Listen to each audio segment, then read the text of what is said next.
Wow, those are bright lights. And let me just say, a room full of people who clearly went to too many years of school and do not want to sit near the front and be called on by the teacher. So come on down, okay? It's wonderful to see everyone, to see old friends, and to see many new faces as well. And I'm here to do a couple of things. First, and most importantly, to welcome you to the annual Pro Bono Family Reunion, because it really is more that, I think, than a conference in many ways. This is always, for us at PBI, and we certainly hope for you, a time when we are re-energized, re-inspired, and we learn about the extraordinary range and creativity of work being done in the pro bono community, for which we're very, very grateful.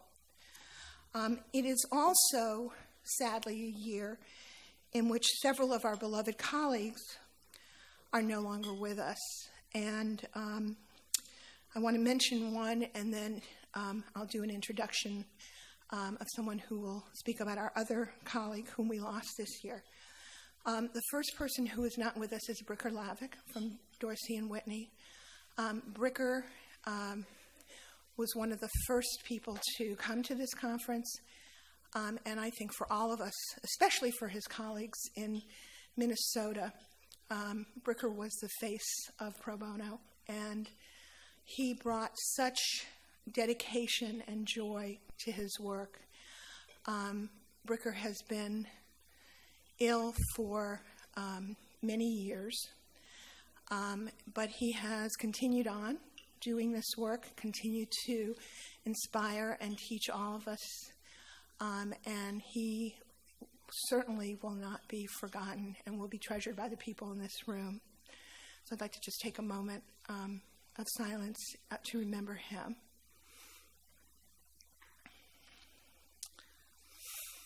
And our second great leader, who died quite suddenly and unexpectedly this year, is Bill McBride. Bill was the managing partner of Holland and Knight for many years, and someone who cared very deeply, a protege of Chesterfield Smith, who was the early partner who created Holland and Knight, and a great believer and leader in pro bono.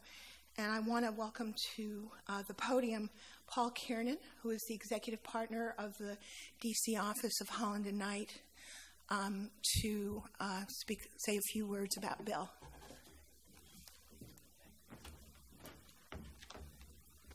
Good morning, everyone. On behalf of Holland and Knight and myself, thank you for the invitation to say a few words at the family reunion. The Pro Bono Institute and Holland and Knight have a wonderful relationship over the years. Not that long ago, we let you steal Shannon Graving, who is one of our best and brightest corporate attorneys and is now your assistant director for corporate pro bono. So our loss is your gain. And we're also so proud as a firm to have our name associated with your Chesterfield Smith Award, which is being given this year to Bob Jusium and to Chief Judge Lippman, both of whom have done such important work over the decades for the causes of justice and equal rights. And it's so fitting that they're going to be getting the award tonight, named after my former partner, Chesterfield Smith, who was truly one of the great lawyers of the 20th century in the causes of justice and equal rights. But there's another Chesterfield Smith Award that most of you don't know about, which is that Holland and Knight has its own Chesterfield Smith Lawyer Award that we give out every other year at our annual all-hands meeting. And this is the highest honor that the firm bestows on one of its own. And it represents our judgment of a lawyer who exemplifies the standards of professionalism and hard work and promotion of justice and pro bono work that Chesterfield himself did. And past honorees have included Martha Barnett, Steve Hanlon, Buddy Schultz, Marilyn Hollifield, and Chesterfield himself, all great champions of pro bono. Which brings me to Bill McBride. Several years ago, Holland and Knight gave Bill its Chesterfield Smith Award. And today, with all of you, I want to remember Bill in a special way. When Bill passed in December, the tributes to him did not focus on his financial success as a leader of a major international law firm, or even really on his place on the national and Florida political stage. What people recalled about Bill was his enthusiasm for helping others.